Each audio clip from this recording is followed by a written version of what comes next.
സുഹൃത്തുക്കളെ എല്ലാവർക്കും നമ്മുടെ പുതിയ വീഡിയോയിലേക്ക് സ്വാഗതം. മോഹൻലാലിന്റെ അല്ലെങ്കിൽ പൃഥ്വിരാജിന്റെ സ്വപ്നമായിരുന്ന ലാലേട്ടനെ വെച്ച് നല്ല രീതിയിൽ ഒരു ചിത്രം ചെയ്യണം എന്നുള്ള ഒരു സ്വപ്നമായിരുന്ന ചിത്രമാണ് എമ്പുരാൻ. ലൂസിഫറിന് ശേഷം വരുന്നൊരു ചിത്രമാണ് എമ്പുരാൻ. അപ്പോൾ എമ്പുരാൻ ഇന്ന് തിയേറ്ററുകളിലെല്ലാം എത്തി. അപ്പോൾ നമുക്കറിയാം ലാലേട്ടന്റെ ഏതൊരു ചിത്രം വന്നാലും ഇപ്പൊ അതിനെ സെലക്റ്റീവായിട്ട് സംസാരിക്കുക അല്ലെങ്കിൽ അതിനെ ഡീഗ്രേഡ് ചെയ്യുക എന്നുള്ള ഒരു ഉറച്ച ലക്ഷ്യത്തോടുകൂടി കുറച്ചധികം ആളുകൾ ഇറങ്ങിത്തിരിക്കുന്നുണ്ട്. ഇപ്പൊ അങ്ങനെ വന്നിരിക്കുന്ന ഒരു പ്രശ്നത്തിന്റെ ഫലമായിട്ട് ഈ ലാലേട്ടന്റെ ചിത്രത്തിൽ ഈ പറയുന്ന എമ്പുരാനിൽ പൃഥ്വിരാജ് നിർമ്മിച്ചിരിക്കുന്ന ഒരു സിനിമയാണ്. ആ സിനിമയിൽ രാഷ്ട്രീയം പറയുന്നു, അത് ഗുജറാത്തിലെ പല പ്രശ്നങ്ങളും വിളിച്ചോതുന്നു എന്നൊക്കെ പറഞ്ഞുകൊണ്ട് അത് രാഷ്ട്രീയം പറയുന്നൊരു സിനിമയാണ്, അത് ബഹിഷ്കരിക്കണം എന്നൊക്കെയുള്ള രീതിയിൽ സംഘപരിവാർ എന്ന് പറയുന്ന സംഘടന രംഗത്തേക്ക് വന്നിട്ടുണ്ട്. പലർക്കും കുരു പൊട്ടി തുടങ്ങിയിട്ടുണ്ട്. ഈ പറയുന്ന നമുക്ക് അറിയാം മാർക്കോ പോലുള്ള സിനിമ, അതിനു മുൻപ് പല സിനിമകളും വന്നു. അപ്പോഴൊന്നും ഈ പറയുന്ന ഒരു രാഷ്ട്രീയക്കാർക്കും അതിലേക്ക് ഇറങ്ങണ്ടായിരുന്നു. ആ സിനിമ യുവതലമുറയെ വഴിതെറ്റിക്കും അല്ലെങ്കിൽ അത് മറ്റുള്ള രീതിയിലേക്കൊക്കെ കൊണ്ടുപോകും എന്നൊന്നും പറഞ്ഞുകൊണ്ട് ഒരാളും വരാനില്ലായിരുന്നു. മോഹൻലാലിന്റെ ഒരു സിനിമ വന്നപ്പോഴത്തേക്ക് ഭയങ്കരമായിട്ട് അങ്ങ് കുരുപൊട്ടി കുറെ അവന്മാർ ഇറങ്ങിയിരിക്കുകയാണ്. അത് അങ്ങനെ സിനിമ ഇങ്ങനെ പ്രചരിപ്പിക്കുന്നു, തെറ്റായിട്ടുള്ള കാര്യങ്ങളാണ്, അല്ലെങ്കിൽ രാഷ്ട്രീയം പറയുന്നു. അപ്പൊ കൊലപാതകങ്ങളൊന്നും ഒരു പ്രശ്നമല്ല. രാഷ്ട്രീയക്കാർക്കും കൊലപാതകം ചെയ്യാം, സിനിമയിലുള്ളവർക്കും കൊലപാതകം ചെയ്യാം. സിനിമയിൽ ചുമ്മാ ആർട്ടിഫിഷ്യലായിട്ട് ചെയ്യുന്നതാണ്, രാഷ്ട്രീയക്കാർ റിയൽ ലൈഫിൽ ചെയ്യുന്നതാണ്. അപ്പോൾ അങ്ങനെ പറഞ്ഞതിന്റെ പേരിൽ അല്ലെങ്കിൽ ഈ ഒരു സിനിമയിൽ രാഷ്ട്രീയം പറയുന്നു എന്നതിന്റെ പേരിൽ എന്താണ് പ്രശ്നം? എനിക്ക് തോന്നുന്നു ഈ സിനിമ കുറെ സത്യങ്ങൾ വിളിച്ചോതുന്നുണ്ട്. അതായത് ഈ പറയുന്ന ഗുജറാത്തിലെ പ്രശ്നങ്ങൾ പോലെയുള്ള ഒരുപാട് കാര്യങ്ങൾ വിളിച്ചോതുന്നുണ്ട്. സത്യം തുപ്പുന്നു എന്നൊക്കെ വേണമെങ്കിൽ പറയാം.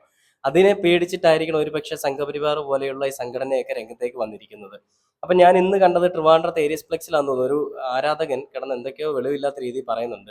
രാജുവിനെ, മോഹൻലാലിനെ വെച്ച് ഈ സിനിമ എടുത്തത് പൃഥ്വിരാജിന്റെ തെറ്റാണല്ലേ, പൃഥ്വിരാജ് മോഹൻലാലിനെ ഇങ്ങനെ ഊളയാക്കി കളഞ്ഞു എന്നൊക്കെ പറഞ്ഞിട്ട് അവൻ ഭയങ്കരമായിട്ട് കിടന്ന് ഭയങ്കര വിപ്ലവം കൊള്ളുവാണ്.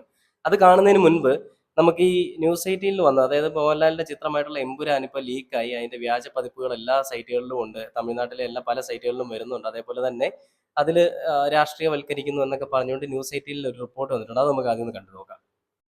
മോഹൻലാൽ ആരാധകരും സിനിമ ആരാധകരും ഒക്കെ വലിയ സന്തോഷത്തിലായിരുന്നു. രാവിലെ മുതൽ തന്നെ വലിയ ആഘോഷത്തോടെയാണ് അവർ എമ്പുരാന്റെ വരവ് ആഘോഷിച്ചത്. നമ്മൾ അത് ന്യൂസ് 18 തന്നെ പ്രേക്ഷകർ കണ്ടതാണ്. അതേസമയം സിനിമയെ ഡീഗ്രേഡ് ചെയ്യാനുള്ള നീക്കങ്ങളും സമൂഹ മാധ്യമങ്ങൾ വഴിയൊക്കെ നടക്കുകയാണ്. സിനിമ പറയുന്ന രാഷ്ട്രീയവും വലിയ വിവാദം സൃഷ്ടിച്ചിരിക്കുന്നു. ഇപ്പോൾ കിരൺ ബാബു നമുക്കൊപ്പം വിവരങ്ങളുമായി ചേരുകയാണ്. കിരൺ, വലിയ രീതിയിൽ ഏറെ നാൾ കാത്തിരുന്നാണ് എമ്പുരാന്റെ വരവ് ഉണ്ടായിരിക്കുന്നത്. ഒരുപാട് സസ്പെൻസുകൾ ഒളിപ്പിച്ചെത്തിയ ചിത്രം പുറത്തിറങ്ങുമ്പോൾ രാഷ്ട്രീയ വിവാദം കൊഴുക്കുന്നു. അതിനോടൊപ്പം തന്നെ ചിത്രത്തെ ഡീഗ്രേഡ് ചെയ്യാനുള്ള ആസൂത്രിതമായ നീക്കം നടക്കുന്നു എന്ന വിവരങ്ങൾ കൂടി വരികയാണ്. ഈ രാഷ്ട്രീയ നിലപാട്, ഈ സിനിമ പറയുന്ന നിലപാടാണോ ഈ ഡീഗ്രേഡിന് പിന്നിലും പ്രവർത്തിക്കുന്നത്? എന്താണ് ലഭ്യമാകുന്ന വിവരങ്ങൾ?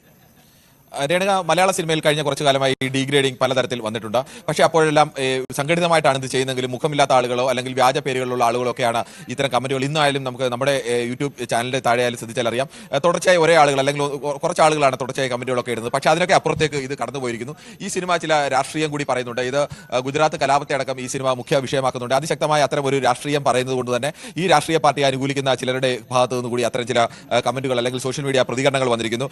കെ.പി. ശശികല അടക്കം അത്തരം ചില പ്രതികരണങ്ങൾ. ജെ നന്ദകുമാർ, അതോടൊപ്പം തന്നെ RSSന്റെ നേതാവ്, വാര്യംകുന്നനായി എമ്പുരാൻ അലങ്കാരം ഉപമയോ ഉൾപ്രേക്ഷയോ എന്നാണ് അദ്ദേഹം ചോദിച്ചിരിക്കുന്നത്.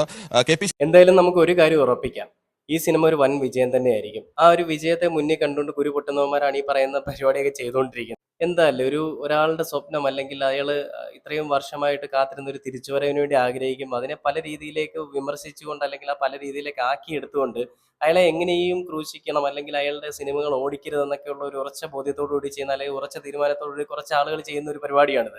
എന്തായാലും ലാലേട്ടന്റെ സിനിമ അത് വിജയിക്കുക തന്നെ ചെയ്യും. അതോടൊപ്പം തന്നെ അതിന്റെ വിജയം കണ്ട് കുരു പൊട്ടുന്നവരെ പൊട്ടിക്കൊണ്ടിരിക്കുകയുള്ളൂ. അപ്പൊ നമുക്ക് ആ ഒരു ആരാധകന്റെ ഒരു റിവ്യൂ നമുക്കൊന്ന് കണ്ടു നോക്കാം. ആരാധകൻ പറയുന്നതൊക്കെ ഒന്ന് കേട്ടു പോകണം കേട്ടോ. തലയ്ക്ക് വെളിവൊന്നും ഇല്ലെന്ന് തോന്നുന്നു, എന്തായാലും കേട്ടു നോക്കാം. ട്രെയിനാണ് ഇന്ത്യൻ സിനിമയുടെ അംബാസഡർ എന്ന് പറഞ്ഞപ്പോൾ 800 ക്വാളിറ്റി പോലും ഇല്ല. അഹങ്കാരം എന്ന് പറയുന്ന പൃഥ്വിരാജ് ആണെങ്കിൽ അവനാണ് അഹങ്കാരം, ശകലം കാണിക്കും. ഇതേപോലുള്ള ഒരു മനുഷ്യനെ കൊണ്ടൊന്ന് മറ്റേ പരിപാടി ചെയ്യണം. 5 ഡയലോഗാണ് ആ മനുഷ്യനെ കൊണ്ട് പറയിപ്പിച്ചത്. 5 ഡയലോഗ്. ആര് ഇന്ത്യൻ മലയാള സിനിമയെ ഉദ്ധരിക്കാൻ വേണ്ടി നടക്കണം. മാത്രമല്ല 5 ഡയലോഗാണ് അദ്ദേഹത്തിനെ കൊണ്ട് പറയിപ്പിച്ചത്. 5 ഡയലോഗ്. മോഹൻലാലിന്റെ കട്ട ഫാനാണ്. മോഹൻലാലിന് വേണ്ടി മരിക്കാൻ വേണ്ടി റെഡിയായിരിക്കുന്ന ആളാണ്. അയാളെ കൊണ്ട് 5 ഡയലോഗ്. ആര് മലയാള സിനിമയുടെ അംബാസഡർ ആവാൻ നടക്കണം അവനാണ്. അണ്ണൻ ഈ സിനിമ എന്താന്ന് പോലും അറിയത്തില്ല. എനിക്കത് ലൂസിഫർ പോലും കണ്ടിട്ടുണ്ടാവില്ല. ചുമ്മാ വന്നങ്ങ് മൈക്ക് കണ്ടപ്പോൾ കയറി എന്തൊക്കെയാലും പറയാം. പൃഥ്വിരാജൊക്കെ അറിയുമല്ലോ, മോഹൻലാലൊക്കെ അറിയുമല്ലോ, അവരെന്നിട്ട് റിവ്യൂ ഇടുമല്ലോ ഒക്കെ വിചാരിച്ച് വന്നായിരിക്കും തോന്നുന്നു കേട്ടോ. എന്തായാലും മൂഞ്ചത്തേ ഉള്ളൂ. പടം എന്തായാലും നല്ല വൻ വിജയം തന്നെയാണ്. പിന്നെ അതിന് പ്രത്യേകിച്ച് റിവ്യൂ പറയേണ്ട ആവശ്യം ഉണ്ടാകത്തില്ല. കാരണം ലാലേട്ടന്റെ സിനിമ പൃഥ്വിരാജിനെ പോലെ നിശ്ചയദാർഢ്യമുള്ള ഒരു ആർട്ടിസ്റ്റ് ചെയ്തൊരു സിനിമയാകുമ്പോൾ അതെങ്ങനെ ഉണ്ടാവും നമുക്ക് തീരുമാനിക്കാം ആ സിനിമ വൻ വിജയമായിരിക്കും, അല്ലെങ്കിൽ അത് നല്ല രീതിയിൽ തന്നെ ചെയ്തിട്ടുണ്ട്. ആ ട്രെയിലർ പോലും നമ്മൾ കണ്ടതാണ്. എന്തായാലും സിനിമ കണ്ടവർ നിങ്ങളുടെ അഭിപ്രായങ്ങൾ നമ്മുടെ കമന്റ് ബോക്സിൽ ഒന്ന് അപ്ഡേറ്റ് ചെയ്യുക. അപ്പോൾ അത് കൂടുതൽ പ്രയോജനമാകും മറ്റുള്ളവർക്കും. നല്ലത് മാത്രം പറയുക, മോശമാണെങ്കിൽ മോശം എന്നുള്ളത് പറയാം. പക്ഷേ നല്ലതിനെ മോശമാക്കി പറയുന്നത് വലിയ തെറ്റാണല്ലേ, മോശമാണ്, തന്തയില്ലായ്മയാണ്, ചെറ്റത്തരമാണ്. അങ്ങനെ ചെയ്യാൻ പാടില്ല. ഒരു കഴിവുള്ള ഒരുത്തനെ കഴിവില്ലാത്ത ഒരുത്തൻ വന്നിട്ട് പറയുമ്പോൾ അതൊരു കഴിവേറുത്തരമാണ്, അല്ലാതെ വേറെ അതിനപ്പുറത്തേക്കൊന്നും പറയാനില്ല. പൃഥ്വിരാജിനെ പോലെ ഒരാളുടെ ഒരു ലക്ഷ്യവും അയാളുടെ സ്വപ്നവും അതിന്റെ ഉറച്ച ഉദാഹരണമാണ് ഈ എമ്പുരാൻ എന്ന് പറയുന്ന സിനിമ. എന്തായാലും സിനിമ വിജയിക്കട്ടെ. അത് ലാലേട്ടനും അതിന്റെ അണിയറ പ്രവർത്തകർക്കും എല്ലാവരും നല്ല രീതിയിൽ ആഘോഷിച്ചുകൊണ്ട് മോഹൻലാലിന്റെ തിരിച്ചുവരവാണ്. നമുക്കറിയാം മോഹൻലാൽ ഒരിടത്ത് പോലും അധികം തഗ്ഗടിക്കാത്തൊരു വ്യക്തിയാണ്. ഈ ഒരു സിനിമയ്ക്ക് ശേഷം അദ്ദേഹം പല ഇന്റർവ്യൂസിനും നമ്മൾ കണ്ടാണ് തഗ്ഗോട് തഗ്ഗാണ്. ഇർഫാൻസ് വ്യൂ എന്ന് പറയുന്ന ചാനലിലൊക്കെ ഉണ്ട്. അപ്പം ഇത്രയും തഗ്ഗടിക്കുന്ന അയാളുടെ മനസ്സിന്റെ ഒരു സന്തോഷമാണ് അത് സൂചിപ്പിക്കുന്നത്. ഇത്രയും നാളുകൾക്ക് ശേഷം പ്രേക്ഷകർക്ക് വേണ്ടി എന്തെങ്കിലും നല്ലത് ചെയ്യാൻ സാധിച്ചല്ലോ എന്നുള്ളൊരു സന്തോഷം. ആ സന്തോഷത്തിനെ അതിന് തടയിടാൻ വേണ്ടിയിട്ടാണ് ഈ പല രാഷ്ട്രീയ പാർട്ടികളോ അല്ലെങ്കിൽ ഇപ്പോൾ ചിലവന്മാർ കമന്റോളികളൊക്കെ ഉണ്ട്. ഈ കമന്റിന് വേണ്ടി മാത്രം ഇരിക്കുന്നവരുണ്ട്. ഇവന്മാരൊക്കെ ശ്രമിക്കുന്നത് എന്തായാലും ഈ ശ്രമിച്ച നിങ്ങൾ അതിന് വെച്ച വെള്ളമൊക്കെ വാങ്ങി വെക്കുന്നതായിരിക്കും നല്ലത്. ഇത് പൃഥ്വിരാജ് എടുത്ത പടമാണ്, അതേപോലെ തന്നെ അതിൽ ലാലേട്ടനാണ്. അത് എന്തായാലും നിങ്ങൾ പറഞ്ഞതുകൊണ്ടൊന്നും ആ പടം പൊട്ടാനോ അല്ലെങ്കിൽ ആ പടം നിർത്താനോ പോകുന്നില്ല. നല്ല രീതിയിൽ തന്നെ ആ പടം മുന്നോട്ട് പോകണം. നമ്മുടെ സമൂഹത്തിൽ നടക്കുന്ന തന്തയില്ലായ്മയും അനീതിയൊക്കെ ചൂണ്ടിക്കാണിക്കുന്നതാണ് ശരിക്കും പറയുന്ന സിനിമ എന്ന് വേണമെങ്കിൽ നമുക്ക് പറയാം. അതുകൊണ്ടാണ് പലർക്കും കുരു പൊട്ടുന്നത്. അതുകൊണ്ട് ഞാനും പടം കാണാൻ വെയിറ്റിംഗ് ആണ്, കട്ട വെയിറ്റിംഗ് ആണ്. അപ്പോൾ കണ്ടവരുണ്ടെങ്കിൽ നിങ്ങളുടെ അഭിപ്രായങ്ങളൊന്ന് കമന്റ് അറിയിക്കാം കേട്ടോ.